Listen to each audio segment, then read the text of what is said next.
की आयु 50 वर्षों की बीत चुकी। एक साल में कदाचित उसने 10 ही स्वप्न देखा हो, तो 50 वर्ष की आयु में स्वप्न के कितने शरीर नष्ट हो गए? 500। हिंदी समझते ना? शरीर 500 नष्ट हो गए, लेकिन वह व्यक्ति अपना नाश नहीं मानता ना। शरीर की संख्या 500 हो गई, अपनी संख्या 1 मानता। इससे क्या निष्कर्ष निकला? देह के नाश से जीवात्मा का नाश नहीं होता, देह के भेद से जीवात्मा में भेद की प्राप्ति नहीं होती। एक ही उदाहरण से व्यक्ति 2 मिनट में नास्तिक हो घोर आस्तिक बन सकता है। देह के नाश से जीवात्मा का नाश नहीं होता। स्वप्न के सैकड़ों शरीर नष्ट हो जाने पर भी हमारा नाश नहीं होता। शरीर सैकड़ों हो जाए स्वप्न में, हम अपने आप को एक ही मानते हैं। कर्म कांड, उपासना कांड, ज्ञान कांड जो वैदिक हैं, उनका सार यही है। देह के नाश से जीवात्मा का नाश नहीं होता, देह के भेद से जीवात्मा में भेद की प्राप्ति नहीं होती। इस सिद्धांत में जिसकी आस्था है वही लौकिक उत्कर्ष, पारलौकिक उत्कर्ष प्राप्त कर सकता है, परमात्मा की प्राप्ति का मार्ग भी प्रशस्त कर सकता है। साथ ही साथ दर्शन शास्त्रों में अकृताभ्यागम कृत विप्रनाश 2 दोषों की उद्भावना की गई है। जो भौतिकवादी हैं, चेतना विशिष्ट शरीर को आत्मा मानते हैं, उनके यहाँ ये प्रथम जन्म है और अंत में प्राण वियोग हो जाए तो अंतिम मौत भी है।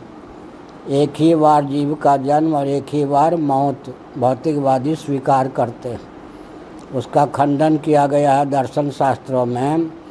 जब जीवात्मा का अस्तित्व पहले नहीं था तो जीवात्मा ने कर्म भी नहीं किया, शुभ या शुभ, तो हठात ये शरीर क्यों मिल गया?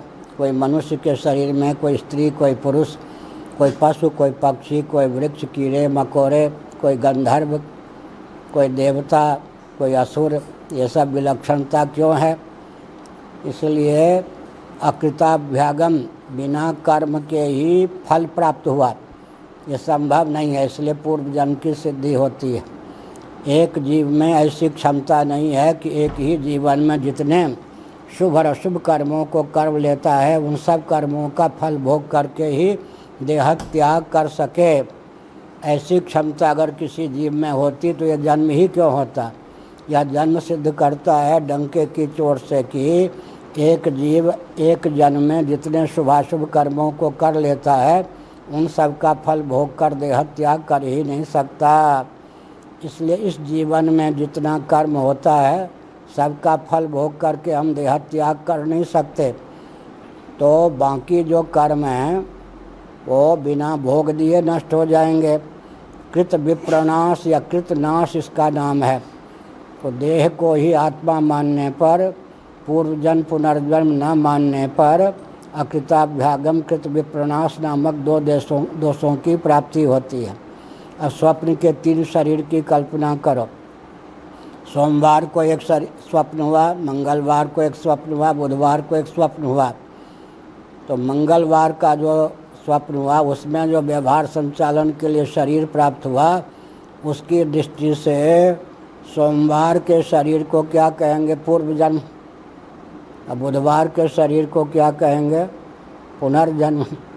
स्वप्न के 3 शरीर को ले लें तो पूर्व जन्म पुनर्जन्म की सिद्धि हो ही जाती है। इसलिए पूर्व जन्म है, पुनर्जन्म भी है, और जन्म मृत्यु की अनादि अजस्र परंपरा का आत्यंतिक उच्छेद मानव जीवन का लक्ष्य है। हो गया।